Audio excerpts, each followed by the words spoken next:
रविकांत तुपकर यांचा मोर्चा विधान भवनाकडे जाण्यापासून रोखण्यात आलाय। तुपकरांसह कार्यकर्त्यांना पोलिसांनी ताब्यात घेतलं।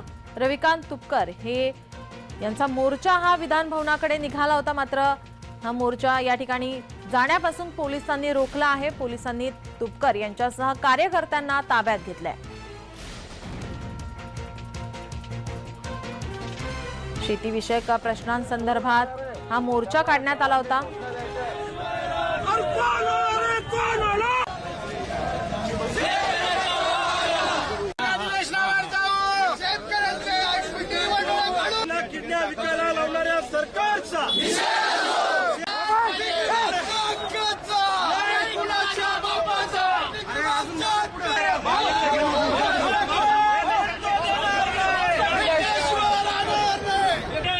आपलं आंदोलन इथे सुरू राहणार आहे, त्यामुळे सर्वांनी घोषणा द्यायच्या आहे।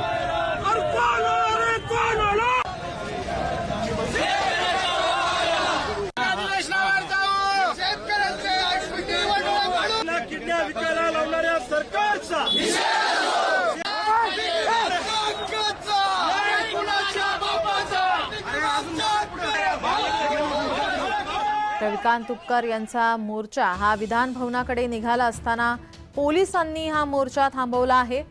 तेलबियांवरील जीएसटी रद्द करा अशी मागणी यावेळी करण्यात येत होती। फलकबाजी यावेळी पाहायला मिळाली। रविकांत तुपकर यांच्यासह कार्यकर्त्यांना पोलिसांनी ताब्यात घेतलंय। सध्या हिवाळी अधिवेशन सुरू आहे आणि हिवाळी अधिवेशनाच्या विधान भवनाकडे हा मोर्चा निघालेला होता, मात्र याआधीच पोलिसांनी हा मोर्चा विधान भवनाकडे जाण्यापासून रोखला आहे। यावेळी तुपकर यांच्यासह कार्यकर्त्यांना पोलिसांनी ताब्यात घेतलंय। कापूस, सोयाबीन, शेतीविषयक प्रश्नांसंदर्भात रविकांत तुपकर हे आक्रमक पाहायला मिळाले। रविकांत तुपकर यांनी मोर्चा हा विधान भवनाकडे काढला होता, मात्र तिथे पोहोचण्याआधीच पोलिसांनी हा मोर्चा रोखला आहे। यावेळी तुपकर यांच्यासह काही कार्यकर्त्यांना ताब्यात घेण्यात आलंय। सोयाबीन, कापूस उत्पादकांना दिलेला शब्द पाळावा अशी मागणी यावेळी करण्यात येते। आपले प्रतिनिधी कुणाल भोयटे आपल्यासोबत फोन लाईन वरून जोडलेत। कुणाल, काय अधिकची माहिती?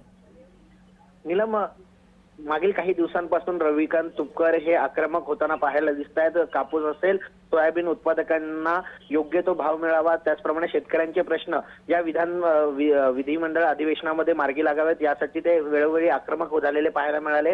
या आधी देखील सह्याद्री अतिथीगृहावरती रविकांत तुपकर यांची बैठक सुद्धा पार पडली होती, मात्र त्यांना जे पाहिजे होतं त्याप्रमाणे निष्पन्न झालेलं नाही आणि याचमुळे त्यांनी आज सुद्धा आंदोलन करण्यात आलेलं होतं। आणि याच आंदोलनामध्ये आता रविकांत तुपकर आणि त्यांच्या काही कार्यकर्त्यांना पोलिसांनी ताब्यात घेतलेलं आहे।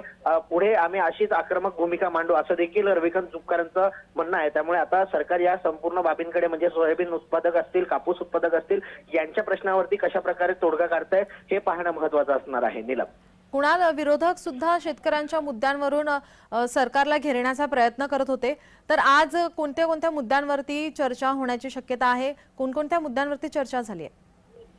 नीलम, पहिल्या दिवसापासून हिवाळी अधिवेशनाच्या विरोधकांनी जे काही अवकाळीग्रस्त शेतकरी आहेत, शेती उत्पादनातील भाव आहेत, याच्यावरती सरकारला घेरण्याचा प्रयत्न केलेला आहे आणि या संपूर्ण प्रश्नांवरतीच संपूर्ण हे विधिमंडळ अधिवेशन हे गाजलेलं पाहायला मिळत आहे। आणि आपण जर पाहिलं तर मराठा आरक्षण असेल, या शेतकऱ्यांचे प्रश्न असतील, या सर्वच विषयांवरती विरोधक जे आहेत ते आक्रमक झालेले पाहायला मिळत आहेत। त्यामुळे या विधिमंडळ अधिवेशनामध्ये आज 3 वाजता एक बैठक आहे कामकाज समिती। उद्यापर्यंत हे जे विधिमंडळ अधिवेशन आहे संपूर्णचा जो निर्धार आहे हा सरकारचा आहे, मात्र विरोधकांना हे अधिवेशन वाढवून पाहिजे आता हे या आजच्या 3 वाजताच्या बैठकीमध्ये ठरणार आहे। त्यामुळे आज नेमकं कोणकोणत्या प्रश्नांवरती जे काही विधिमंडळ चालणार आहे याकडे सर्वांचं लक्ष आहे, कारण आज ठोस निर्णय सरकारच्या बाजूने येणं अपेक्षित आहे। नीलम, कुणाल, याचे अपडेट आम्ही तुमच्याकडून घेत राहू। तुर्तास धन्यवाद तुम्ही दिलेल्या माहितीसाठी।